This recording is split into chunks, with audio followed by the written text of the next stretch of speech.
As a security guard working the graveyard shift at an old, abandoned hospital, John often experienced an overwhelming sense of dread. In the heart of a desolate town, the old abandoned hospital stood like a decaying monument to a forgotten past.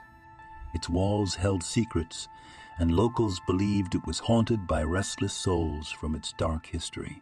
Despite the ominous rumors, John needed the job, and he accepted the position of a graveyard shift security guard. On his first night, John's heart pounded as he stepped into the eerie darkness of the hospital.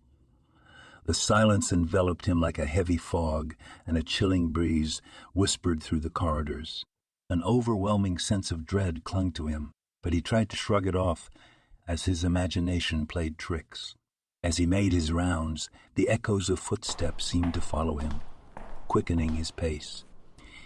Each flickering light made him jump, and every creaking floorboard sent shivers down his spine.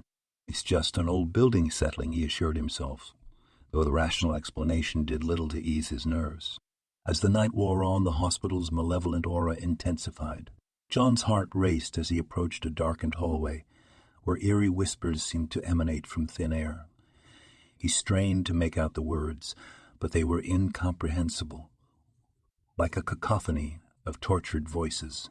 Goosebumps crawled up his arms as the hair on the back of his neck stood on end.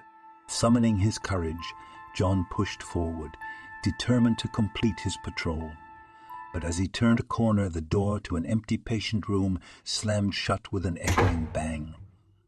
He jumped, his heart now pounding in his throat. He rushed to the door and slowly opened it, half expecting to find an intruder, but the room was vacant and the windows were sealed shut. Despite the escalating fear, John couldn't leave his post, so he continued his rounds, his senses on high alert. Each time he entered a new section of the hospital, he felt as if he was stepping into another realm, a realm of darkness and lingering malevolence.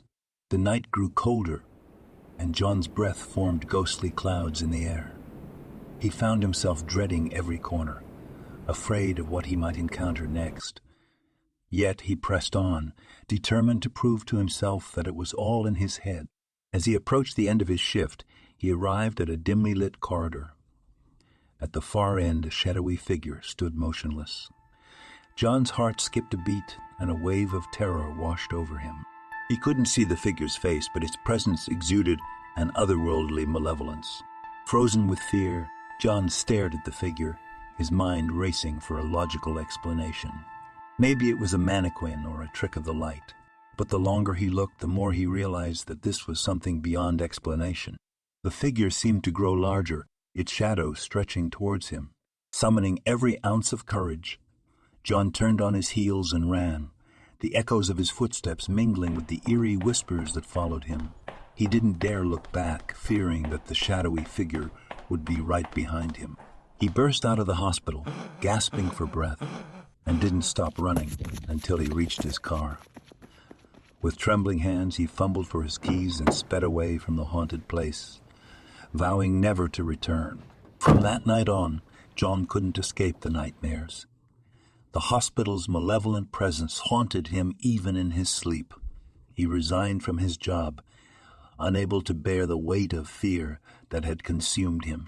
Despite leaving that night behind, John's experience in the old abandoned hospital remained etched in his memory forever. He couldn't explain what he saw or heard, but he knew that there are forces beyond human understanding, forces that lurk in the darkness and make even the bravest souls tremble with fear.